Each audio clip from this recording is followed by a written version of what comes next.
Balloons could soon be floating high above Canada, but these ones won't be spying on people. Montreal space robotics company Lux Aerobot will be using a combination of artificial intelligence and balloons to monitor forest fires. The goal is to create an early warning system that would help authorities stamp fires out before they spread out of control. Joining us this morning is the co-founder of the startup, Katrina Albert. Welcome to Your Morning. Thank you, Anne-Marie. Pleasure to be here. We saw some visuals there of what it might look like. Explain to us how it could work. Yes, absolutely. So put simply, so we're the first Canadian company that actually operates high altitude platforms for Earth observation as a private company. And just put simply, the technology essentially, stratospheric balloons operate 20 kilometers of altitude, so twice as high as commercial airspace.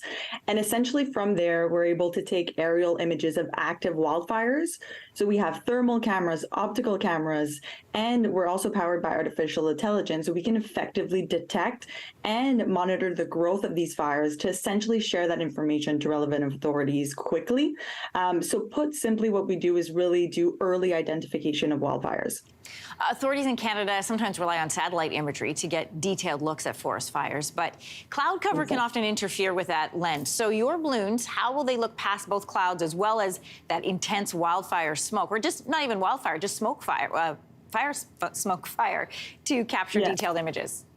100%. So essentially, there's a couple of ways. So first of all, the fact that we have a high revisit rate. So our balloons, they're equipped with a maneuvering system that's able to stay over a specific point of interest. So that just means that we're able to get multiple shots of the same area on a daily basis, contrarily to satellites that have images once, twice a day. So if there is a cloud coverage at that time, unfortunately, we cannot get the information. On our end, we're able to stay over that point of interest and give ongoing information. So as soon as there's clouds that go away, obviously we're able to take an image.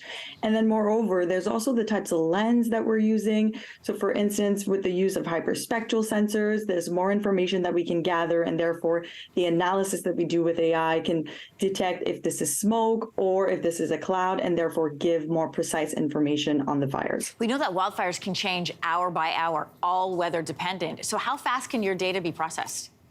Yeah.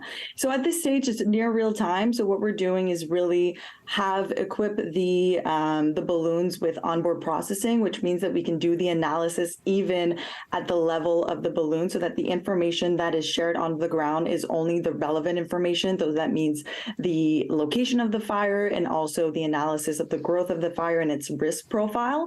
And so in terms of timing, it's really important for the information to be shared within minutes or even hours, which is a lot more quicker, let's say, than what we actually have at this time. Wildfires are not the only application for your technology. What else are you planning to use it for?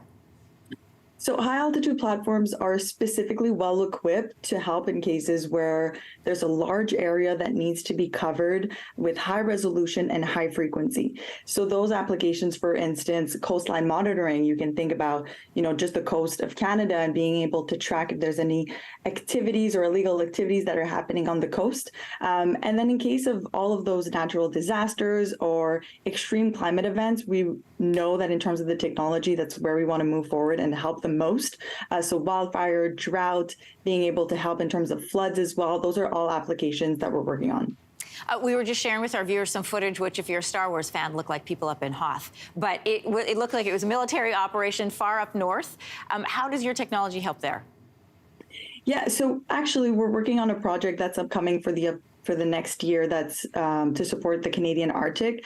So again, when we think about coastline monitoring, it's a large area that needs coverage ongoingly. Similarly, with the Canadian Arctic, obviously, large area that needs information persistently. And so we're working with the government for next year in terms of having a demonstration of our technology for the Canadian Arctic.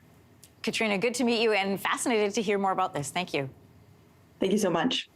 Hey, thanks for watching. If you liked this, be sure to subscribe here, or you can check out more Your Morning videos right here.